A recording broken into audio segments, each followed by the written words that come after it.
আপনি মনকে জিজ্ঞাসা করুন মন কি চায়, এবং মনকে পরিষ্কার রেখে যদি সৎ স্বাধীনভাবে তার খেয়ালে পরিচালন করা হয় বা চলতে দেওয়া হয়, তবেই আসে প্রকৃত সাফল্য, প্রকৃত শান্তি। আপনারা জানেন আকবরের সভাকবি ছিলেন তানসেন, এবং তিনি নবরত্নের শ্রেষ্ঠতম আকবরের সভায় একজন ভোকালিস্ট, গায়ক।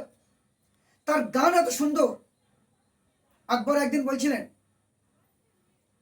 যে তানসেন, এই ভুবনে তোমার মতো গায়ক অতীতে জন্মায়নি আর ভবিষ্যতে জন্মাবে না।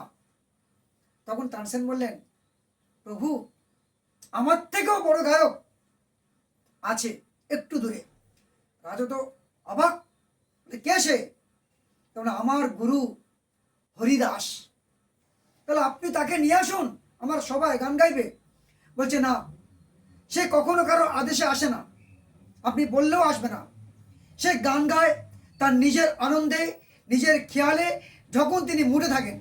আপনি গিয়ে বললেও গান গাইবে না, দূর থেকে তার গান শুনতে হয় যখন তিনি গাইবেন। রাজা সঙ্গীত প্রিয় আকবর। রাজা বললেন, কৌতূহল বেড়ে গেল, তার গান আমি শুনবো বলে তার বাড়ির পিছনে গিয়ে অপেক্ষা করতে লাগলেন। রাত হলো, হরিদাস সেই ওল্ড ট্র্যাডিশনাল রাগ, গানের যে রাগ রাগ, সেই সুরটা তিনি তুললেন। অসম্ভব সুন্দর, আকাশ বাতাস মুখরিত হয়ে গেল। আকবর তানসেনকে নিয়ে এসে সবাই বললেন, তানসেন, তুমি কেন তোমার গুরুর মতো এত সুন্দর গান গাইতে পারো না?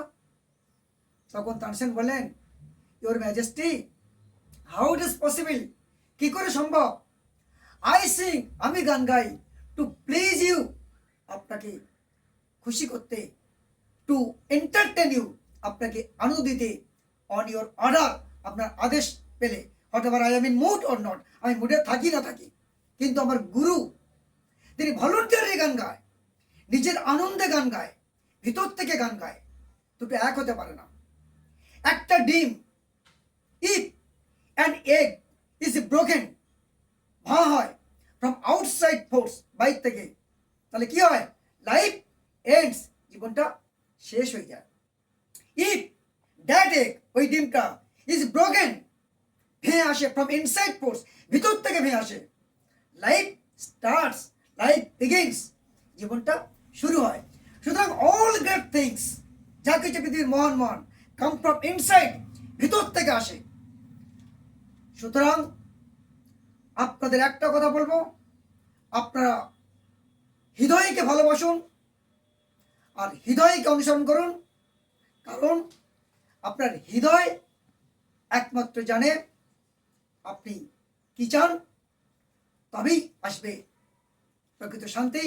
যারা জীবনে সাফল্য লাভ করেছে, তারাই মন থেকে তাদের খিদা, মন থেকে তাদের আগ্রহ, মনের আনন্দে তারা এগিয়ে গেছে। সুতরাং হৃদয়কে অনুসরণ করুন। ধন্যবাদ, ভালো থাকবেন।